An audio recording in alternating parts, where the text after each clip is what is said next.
Il frappe toujours soudainement. محترم ناظرین، programme ایمان کے بنیادی ارکان میں آپ حضرات کا استقبال ہے۔ السلام علیکم ورحمۃ اللہ وبرکاتہ۔ آج کی بھی نشست کا موضوع ہے آسمانی کتابوں پر ایمان۔ اعوذ باللہ من الشیطان الرجیم، بسم اللہ الرحمن الرحیم، انا نحن نزلنا الذکر وانا لہ لحافظون۔ محترم ناظرین، اس سے پہلے والی نشست میں ہم نے آسمانی کتابوں کے تعلق سے چند باتیں آپ کے سامنے رکھی ہے، آپ نے چند باتیں سنی ہیں۔ آج کی بھی نشست کا موضوع ہے آسمانی کتابوں پر ایمان، اور آج زیادہ تر کوشش یہ ہوگی کہ آسمانی کتابیں جس حیثیت سے نازل ہوتی ہے، قرآن کس طریقے سے ان پر پوری طریقے سے مکمل ہے اور فٹ ہے۔ اللہ تعالیٰ آسمان سے جو قرآن اتارتا ہے اس کی تین حیثیت ہوتی ہے۔ ایک تو یہ سفارت نامہ ہے، ایک تو یہ خطیہ پیغام ہے، یا ایک تو یہ قانون ہے یا شریعت ہے۔ یہ تین چیزیں آسمانی کتابوں میں پائی جاتی ہے، اور اللہ تعالیٰ کتابوں کو اتارتا ہے اسی لیے تاکہ انبیاء علیہم الصلاۃ والسلام اسی کے ذریعے اپنی زندگی گزاریں، اسی کے طریقے پر چلیں، اور لوگ بھی اسی کے طریقے پر چلیں۔ پچھلی جتنی کتابیں آئی ہے ایک محدود وقت کے لیے تھی۔ سورہ سورہ نمبر 13 آیت نمبر 38، لکل اجل کتاب، ہر مدت کے لیے ایک کتاب ہے۔ سورہ فاطر سورہ نمبر 35 آیت نمبر 25، وَإِن مِّنْ أُمَّةٍ إِلَّا خَلَا فِيهَا نَذِيرٌ، ہر امت کے اندر ہم نے ایک ڈرانے والا بھیجا ہے۔ سورہ رات سورہ نمبر 13، وَلِكُلِّ قَوْمٍ هَادٍ، ہر قوم کے اندر ہدایت دینے والا آیا ہے۔ تو اللہ تعالیٰ نے کتاب جو اتاری تھی پچھلی جتنی سب کتابیں ختم ہو گئی، اس کے اندر تبدیلی آ گئی۔ قرآن میں اور ان کتابوں میں کیا فرق ہے، کیسے ہم موازنہ کر سکتے ہیں جو کتابیں گزری ہے؟ قرآن کریم عربی زبان میں ہے۔ الحمدللہ عربی زبان ایک زندہ زبان ہے، عربی زبان کے بولنے والے لاکھوں کروڑوں اربوں میں موجود ہیں الحمدللہ۔ توریت اور انجیل جس زبان میں تھی اس زبان کے بولنے والے کتنے لوگ ہیں؟ نمبر 2۔ دوسری کتابوں میں جیسے توریت اور انجیل وغیرہ، اس میں بہت ساری چیز ملا دی گئی ہے، پتہ ہی نہیں چل رہا ہے کون سی چیز اللہ کی طرف سے اور کون سی چیز لوگوں کی طرف سے۔ الحمدللہ قرآن کریم میں کوئی یہ ہمت کر ہی نہیں سکتا، زبر زیر پیش کا بھی کچھ فرق نہیں آیا۔ لوگوں نے کوشش بھی کی، اور قرآن کریم ایک چیلنج ہے ہر ایک کے لیے۔ قرآن جیسا کوئی لے آئے، 10 آیت ہی لے آئے، ایک آیت ہی لے آئے، مختصر تو لے آئے، کچھ بھی کر لے آئے، قرآن جیسا کلام پیش کر دے، کوئی کر ہی نہیں سکتا۔ قل لا ان اجتمعت الانس والجن علی ان یاتوا بمثل هذا القرآن لا یاتون بمثلہ ولو کان بعضهم لبعض ظہیرا۔ سورہ اسراء سورہ نمبر 17 آیت نمبر 88، جنات اور انسان سب مل کے اس جیسا قرآن لانا چاہتے ہیں، نہیں لا سکتے، ایک دوسرے کی مدد بھی کریں پھر بھی نہیں لا سکتے۔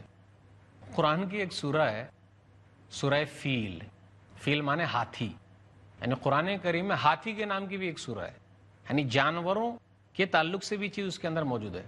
ایک مرتبہ مسیلمہ کذاب، جھوٹا نبی، وہ بھی دعویٰ کرتا ہے کہ میرے اوپر بھی قرآن جیسی چیز اترتی ہے۔ البدایہ والنہایہ جلد نمبر 6 میں 11 ہجری کے واقعے میں پڑھیے، وہ بناتا ہے والفیل وما ادراک ما الفیل لہ ذنب قصیر وخرطوم طویل الم تر الی ربک باصحاب الفیل، ہے نا کہ آپ کے رب نے ہاتھی والوں کے ساتھ کیا کیا۔ تو اب یہ بناتا ہے ہاتھی، آپ کو معلوم ہاتھی کیا ہے؟ ہاتھی کی دم چھوٹی ہے اور اس کا سونڈ لمبا ہے۔ اچھا، اب قرآن کو سنیے اور اس کی آیت سنیے، ایک جاہل آدمی بھی بول دے گا کہ قرآن کا مزہ ہی کچھ اور ہے، اور جس کو قرآن سمجھ میں بھی نہیں آتا اگر اس کے قرآن پڑھا جائے اور امام صاحب پڑھیں، کون سے امام صاحب؟ حرم والے، مکہ کے امام، مدینہ کے امام، بڑا مزہ آئے گا، بہت اچھا لگتا ہے سننے میں، ملا رہا ہے۔ کسی زمانے میں عبداللہ بن عمرو بن عاص مسلمان نہیں تھے، مسیلمہ کذاب کے پاس پہنچے تو اس نے کچھ سنایا۔ عمرو بن عاص نے کہا مسیلمہ تو یہ بات جانتا ہے کہ میں تجھ کو کہوں گا تو جھوٹا ہے، گرچہ میں مسلمان نہیں ہوں لیکن محمد پر جو کلام اترتا ہے نا اس کی بات ہی کچھ اور، ایک نرالی شان ہے اس کی۔ یہ بھی البدایہ والنہایہ جلد نمبر 6 میں 11 ہجری کے واقعے میں مسیلمہ کذاب کے جھوٹے بیانات میں لکھا ہوا ہے۔ وہ کیا کیا گڑھا، کیسے گڑھا۔ کچھ لوگوں نے اور بھی کوشش کی، پورے گھر کے اندر ورق لے آئے، قرآن لکھتے ہیں، پریشان ہو گئے، ختم۔ عرب کے لوگ گونگے ہو گئے، تو یہ اللہ کا کلام ہے، کوئی اس میں ملا نہیں سکتا ہے۔ کتاب کی خوبی یہ ہونی چاہیے کہ بھیجنے والے کا نام ہو، جس کے ذریعے بھیجا جا رہا ہو وہ ہو، اس کے اندر نمبر اور تاریخ ہو، جس کو مل رہا ہے اس کے بارے میں جانکاری ہو۔ خط اگر ہم بھیجتے ہیں تو اس کے اندر القاب ہو، متن ہو یعنی مین خبر ہو جو ہے، پھر اسی طرح خاتمہ ہو، یعنی وہ سب چیز ہونی چاہیے۔ تمام خوبیوں میں قرآن مکمل ہے۔ قرآن ایک سفارت نامہ بھی ہے، قرآن ایک خط یا پیغام بھی ہے، قرآن ایک قانون اور شریعت بھی ہے، ہر چیز ہے۔ تو دوسری اور کتابوں کے مقابلے میں یہ مکمل ہے، اور تمام کتابوں کے مکمل کرنے والی کتاب ہے۔ وَمُهَيْمِنًا عَلَيْهِ، سورہ مائدہ سورہ نمبر 5 آیت نمبر 48، یہ مکمل کرنے والی کتاب ہے۔ آئیے غور کر لیتے ہیں کہ جب ہم خط لکھتے ہیں تو نمبر لکھتے، تاریخ لکھتے، قرآن میں یہ چیز کہاں ہے؟ کہاں نمبر لکھا ہوا، کہاں تاریخ؟ سن لیجیے تاریخ، شہر رمضان الذی انزل فیہ القرآن ھدی للناس وبینات من الھدی والفرقان، سورہ بقرہ سورہ نمبر 2 آیت نمبر 185۔ رمضان کا مہینہ وہ ہے جس میں قرآن کریم اتارا گیا، لوگوں کے لیے ہدایت ہے اور حق و باطل کے درمیان فرق کرنے والی ہے۔ رمضان کا مہینہ آیا کہ نہیں آیا؟ مہینے میں، کس مہینے میں؟ یہ تو ہم جب خط لکھتے تو اس میں مہینہ بھی لکھتے، فلاں مہینے میں خط لکھ رہا ہوں۔ انا انزلناہ فی لیلۃ القدر وما ادراک ما لیلۃ القدر لیلۃ القدر خیر من الف شہر تنزل الملائکۃ والروح فیہا باذن ربہم من کل امر سلام ہی حتی مطلع الفجر، سورہ قدر سورہ نمبر 97 پڑھ لی۔ ہم نے اس کو لیلۃ القدر میں اتارا ہے، قدر والی رات میں اتارا۔ آپ کو کیا معلوم لیلۃ القدر کیا ہے؟ 1000 مہینے کی عبادت سے بہتر ہے۔ پتا ہے نا کس رات میں قرآن اتارا گیا ہے؟ قرآن کو کس نے بھیجا؟ تو تمام کتابوں کے لیے وہ تمام چیز ہونی چاہیے، جس طرح خط میں ہونا چاہیے ویسے اس میں بھی ہونا چاہیے، اور قرآن مکمل فٹ ہو رہا ہے۔ وَإِنَّهُ لَتَنزِيلُ رَبِّ الْعَالَمِينَ نَزَلَ بِهِ الرُّوحُ الْأَمِينُ عَلَىٰ قَلْبِكَ لِتَكُونَ مِنَ الْمُنذِرِينَ بِلِسَانٍ عَرَبِيٍّ مُبِينٍ، سورہ شعراء سورہ نمبر 26 آیت نمبر 192 سے آیت نمبر 195 تک پڑھیے۔ یہ رب العالمین کی طرف سے قرآن اتارا گیا ہے، یعنی بھیجنے والا کون ہے؟ اللہ۔ نبی صلی اللہ علیہ وسلم نے نہیں لکھا، ان کو لکھنا کہاں آتا تھا؟ وہ لکھیں گے کیسے؟ ہو ہی نہیں سکتا۔ اب کس کے ذریعے خط بھیجا جا رہا ہے؟ تار بھیج دیتے، ڈاک کے ذریعے بھیجتے۔ نزل بہ الروح الامین، اللہ کی طرف سے قرآن اتارا گیا اور روح امین یعنی جبریل علیہ الصلوۃ والسلام لے کر آئے۔ اب کن کو بھیجا جا رہا ہے؟ علی قلبک، آپ کے دلوں پر، تاکہ آپ لوگوں کو ڈرائیں۔ کس زبان میں؟ یہ بلسان عربی مبین، بہترین عربی زبان میں ہے۔ الحمدللہ عربی زبان کے بولنے والے دنیا میں کافی تعداد میں پائے جا رہے ہیں۔ تو قرآن کی زبان اس لیے بھی زندہ ہے۔ اس میں 3 چیز آ گئی۔ ایک چیز یہ کہ خط کو کس نے بھیجا؟ اللہ تعالیٰ نے قرآن بھیجا۔ کس کے ذریعے بھیجا؟ وہ بھی ہے جبریل امین کے ذریعے۔ پھر یہ کہا کہ آپ کے اوپر بھیجا، تو اس سے یہ مسئلہ نکلا کہ جن کو بھیجا جا رہا ہے، ان کے پاس بھیجا جا رہا ہے، ان کا بھی نام ہے۔ وَإِنَّهُ لَفِي زُبُرِ الْأَوَّلِينَ، سورہ شعراء سورہ نمبر 26 آیت نمبر 196 دیکھیے، یا آیت نمبر 195، کہ یہ کتاب ایسی ہے کہ اس کے بارے میں پرانے صحیفوں میں بھی ذکر ہے، یعنی حوالہ، یعنی پہلی جتنی بھی کتاب اترتی ہے بعد والی کتاب میں حوالہ رہتا ہے کہ اس سے پہلے کتاب اتر چکی ہے، تو قرآن کے بارے میں بھی حوالہ ہے، موجود ہے۔ جو باتیں آپ بتا رہے ہیں یہ سب چیزیں پرانی چیزوں میں موجود ہیں۔ اس کے اندر القاب بہترین ہے۔ آپ قرآن کریم پہ غور کیجئے، بہترین القاب، یعنی جب آپ کسی کو خط لکھیں گے تو اچھے طریقے سے پکاریں گے نا۔ پورے قرآن مجید میں کوئی یہ بتا نہیں سکتا کہ اللہ تعالیٰ نے نبی صلی اللہ علیہ وسلم کو یا محمد کہہ کے پکارا ہو، صلی اللہ علیہ وسلم، یعنی آپ کا نام لیا ہو، ڈائریکٹ کہا ہو یا محمد نہ۔ آپ دیکھ لیجئے کتنا پیارا انداز ہے اللہ کا۔ یا ایھا الرسول بلغ ما انزل الیک من ربک، سورہ مائدہ سورہ نمبر 5 آیت نمبر 67، اے رسول جو چیز آپ کی طرف اتاری گئی آپ اس کو پہنچا دیجئے، رسول کہا۔ سورہ تحریم سورہ نمبر 66 آیت نمبر 1، یا ایھا النبی لما تحرم ما احل اللہ لک، اے نبی آپ کون ہوتے ہیں جو چیز حلال ہے اس کو حرام کر دے، یعنی نبی صلی اللہ علیہ وسلم کو بھی حلال چیز کو حرام کرنے کا اختیار نہیں ہے۔ جب پیارے نبی صلی اللہ علیہ وسلم کو نہیں ہے تو علماء کو کیسے حق حاصل ہو جائے گا؟ علماء کیسے کر سکتے ہیں جو چیز حلال ہے اس کو حرام کر دے، جو چیز حرام ہے اس کو حلال کر دے؟ یہ تو ان کے علماء کرتے تھے، کتاب میں خرد برد کرتے تھے، یہود و نصارہ کے علماء ایسے کرتے تھے، چھپا لیتے تھے۔ یہاں ایسا نہیں کیا جا سکتا۔ انداز کتنا پیارا انداز ہے، دیکھ لیجئے سورہ مزمل، سورہ نمبر 73، یا ایھا المزمل قم اللیل الا قلیلا، اے کملی والے رات میں اٹھیے، پھر کہا یا ایھا المدثر قم فانذر، سورہ مدثر سورہ نمبر 74 آیت نمبر 1 اور 2 پڑھیے، اے چادر میں لپٹے ہوئے اٹھیے اور لوگوں کو ڈرائیے۔ کتنا پیارا انداز ہے۔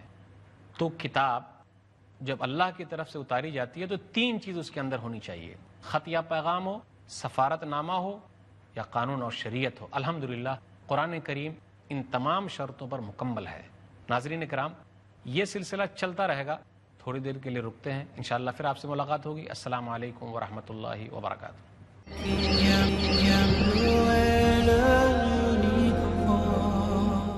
محترم ناظرین کرام، وقفے کے بعد دوبارہ ہم آپ کی خدمت میں حاضر ہیں۔ السلام علیکم ورحمۃ اللہ وبرکاتہ۔ بات یہ چل رہی تھی کہ قرآن کے اندر وہ تمام خوبی موجود ہے جو آسمانی کتابوں کے لیے لائق ہے، یعنی قرآن کے اندر یہ ایک خط کی طرح، ایک پیغام کی طرح بھی ہے، قرآن کے اندر یہ بھی ہے کہ یہ سفارت نامہ بھی ہے، قرآن کے اندر یہ بھی ہے یہ قانون اور شریعت بھی ہے۔ آئیے دیکھتے ہیں، جو خط کے اندر موازنہ ہوتا ہے اس میں چند چیزیں ہوتی ہے، چند چیزوں کا تذکرہ ہوا، جیسے بھیجنے والے کا نام، نمبر اور تاریخ، پھر اسی طرح القاب۔ اب آتے ہیں عنوان پر، جو متن ہے مین قرآن کریم کے اندر ہے، اعتقادات، احکامات، اوامر اور نواہی، فلاں کام کرنا ہے، فلاں کام نہیں کرنا ہے۔ تو خط کے اندر بھی ہوتا ہے بھائی یہ کرو، ایسا مت کرو، یہ لاؤ، وہ مت لاؤ۔ اب غور کر لیجئے، پہلی سورہ لے لیجئے، سورہ فاتحہ، الحمدللہ رب العالمین الرحمن الرحیم مالک یوم الدین ایاک نعبد و ایاک نستعین۔ پہلے اللہ کی تعریف ہوئی، تمام تعریف اللہ کے لیے جو جہان کا رب ہے، رحمان ہے، رحیم ہے، بدلے کے دن کا مالک ہے۔ پھر آ گیا ایاک نعبد و ایاک نستعین، ہم تیری ہی عبادت کرتے ہیں اور تجھ سے ہی مدد مانگتے ہیں۔ اہدنا الصراط المستقیم صراط الذین انعمت علیہم غیر المغضوب علیہم ولا الضالین، آمین۔ کیا بولتے ہیں ہم اور آپ؟ ہر نماز کی ہر رکعت میں ہم پڑھتے ہیں اہدنا الصراط المستقیم، سیدھا راستہ دکھا۔ اب آگے دیکھیے خبر، پچھلی امتوں کے بارے میں خبر دی جا رہی ہے، بتایا جا رہا ہے ان کا راستہ جس پر تیرا انعام ہوا، ان کا نہیں جس پر تیرا غضب نازل ہوا۔ اب غور کر لیجیے، خط کے اندر مین متن ہوتا ہے، قرآن کریم کے اندر ہے، قانون بھی ہے، یہ شریعت بھی ہے۔ دنیا کے اندر جو بھی چیز ہوتی ہے ہر ایک کے لیے حل ہے، تمام پریشانیوں کا حل ہے۔ قرآن کریم تمام پریشانیوں کا حل ہے۔ قرآن کریم پریشانی دور کرنے والی کتاب ہے، پریشانی لانے والی کتاب نہیں ہے۔ آج دیکھ لیجئے، برائیاں عام ہیں، زناکاری عام ہے، قتل و غارت گری عام ہے۔ قرآن کے اندر امن و شانتی ہے، بہترین پیغام ہے۔ ایک کو مارا سب کو مار دیا، من قتل نفسا بغیر نفس و فساد فی الارض فکأنما قتل الناس جمیعا ومن احیاها فکأنما احیا الناس جمیعا، سورہ مائدہ سورہ نمبر 5 آیت نمبر 36۔ ایک کو مارا سب کو مارا، ایک کو بچا لیا سب کو بچا لیا، کتنا بہترین پیغام۔ زناکاری عام ہے، اسلام کے قانون پر عمل کیجئے، قرآن کے بتائے ہوئے طریقے پر چلیے، شانتی آ جائے گی۔ آج دنیا کو امن و شانتی کی ضرورت ہے۔ امن و شانتی ایمان میں ہے، ایک اللہ کو ماننے میں ہے، مین متن ہے، مین متن ہے، سب چیز اس کے اندر موجود ہے۔ الذین آمنوا ولم یلبسوا ایمانہم بظلم اولئک لہم الامن وہم مہتدون، سورہ نام سورہ نمبر 6 آیت نمبر 82۔ وہ لوگ جو ایمان لائے اور ایمان کے ساتھ کچھ ملائے نہیں، انہی لوگوں کے لیے شانتی ہے۔ دنیا میں لوگ چند ملکوں میں بڑے مالدار ہیں، مالداری کے باوجود بھی وہ لوگ اپنے آپ کو ہلاک کر رہے ہیں، برباد کر رہے ہیں۔ کیوں برباد کر رہے ہیں بھائی؟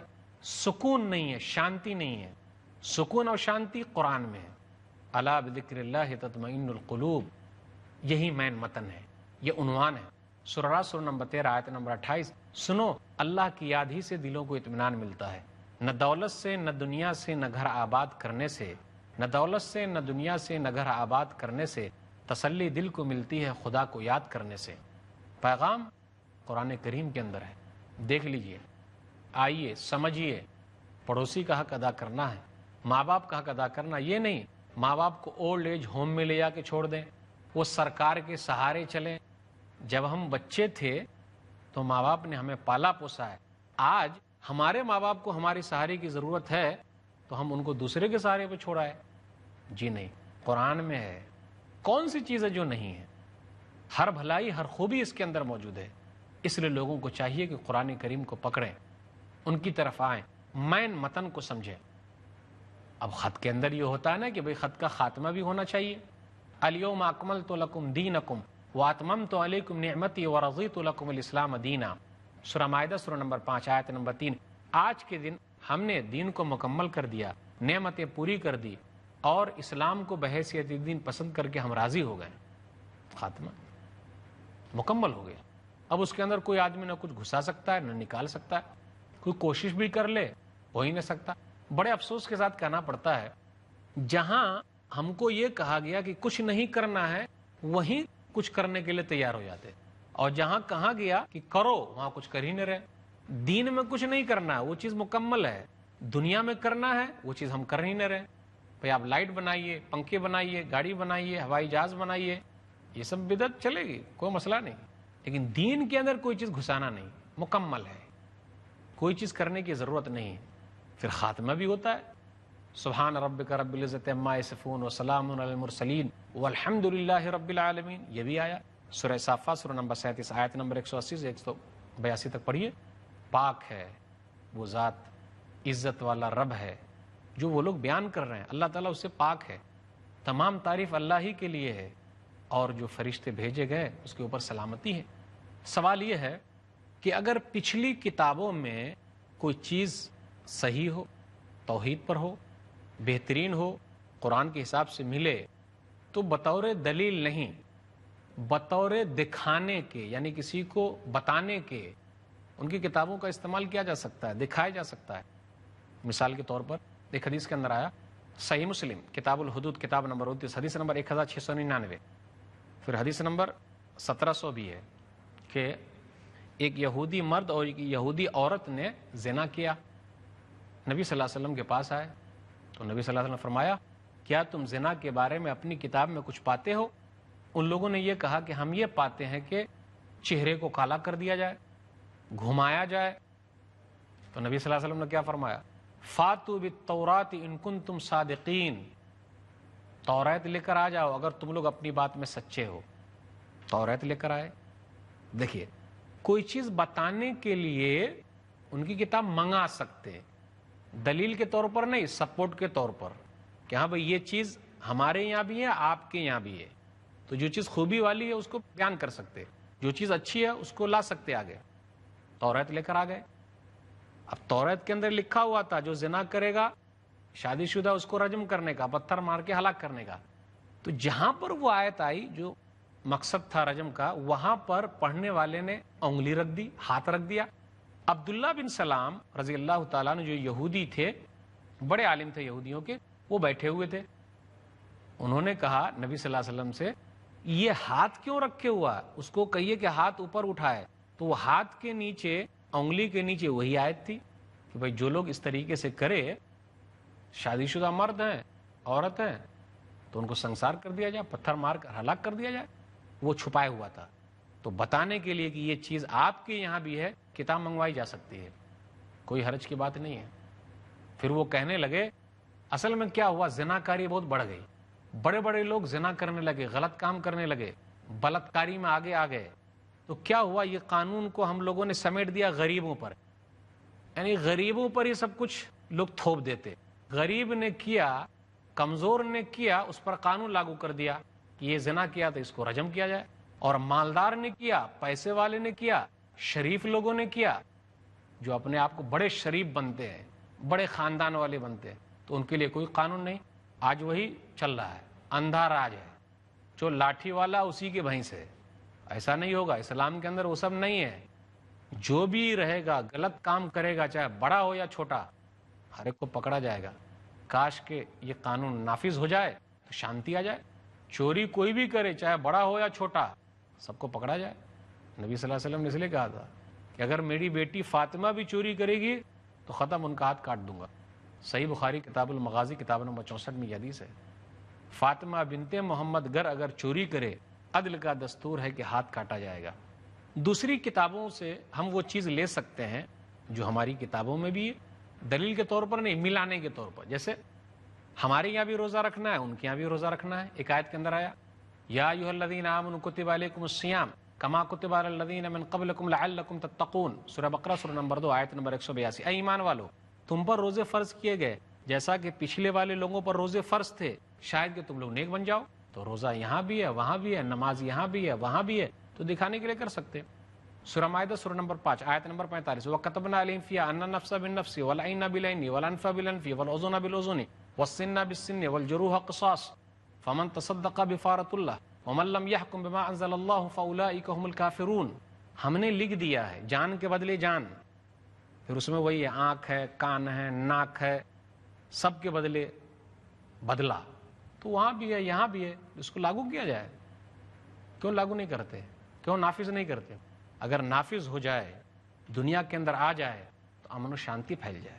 تو جو چیز وہاں اور یہاں برابر ہے بتائی جا سکتی ہے، دکھائی جا سکتی ہے، انشاءاللہ کوئی حرج کی بات نہیں۔ سامعین کرام، آسمانی کتابوں کے تعلق سے ہم نے جو باتیں آپ کے سامنے رکھی ہے اس کا خلاصہ یہی ہے، تمام کتابوں پر ایمان رکھنا ہے، اللہ کی طرف سے، توریت اللہ کی طرف سے، انجیل اللہ کی طرف سے، بعد میں لوگوں نے ملا دیا ہے، اس کے اندر تحریف کر دی ہے۔ قرآن کے اندر کسی نے تحریف نہیں کی ہے، اور بھی صحیفے ہیں، اللہ تعالیٰ نے بہت سارے صحیفوں کا نام لیا، بہت سارے صحیفوں کا نام نہیں لیا، اللہ تعالیٰ نے بہت ساری نشانیاں اتاری۔ یہ کتاب اس لیے اتاری ہے تاکہ لوگ اس پر عمل کریں، اس کے حساب سے چلیں۔ نبیوں کے لیے یہ کتاب سپورٹ کرنے والی ہے اور ان کی باتوں کو تقویت پہنچانے والی ہے، اس لیے اللہ تعالیٰ کتاب اتارتا ہے۔ تو ہم ایمان والے، ہم مومن، ہم مسلمان یقین رکھتے ہیں، ایمان رکھتے ہیں، تمام کتابیں اللہ کی طرف سے ہے، تمام کتابوں کے اندر جو پیغام توحید والا سب برابر ہے، لیکن اب عمل صرف قرآن کریم پر ہوگا، قیامت کی صبح تک کسی اور کتاب پر ایمان نہیں ہوگا۔ تو ناظرین کرام، آسمانی کتابوں پر ایمان لانے کے تعلق سے چند باتیں آپ کے سامنے رکھی۔ اللہ تعالیٰ سے دعا ہے کہ اللہ تعالیٰ ہم تمام لوگوں کو قرآن کے حساب سے عمل کرنے کی توفیق دے، اللہ بدعت و خرافات سے دور رکھے، آمین۔ سبحان ربک رب العزۃ عما یصفون وسلام علی المرسلین والحمد للہ رب العالمین، والسلام علیکم ورحمۃ اللہ وبرکاتہ۔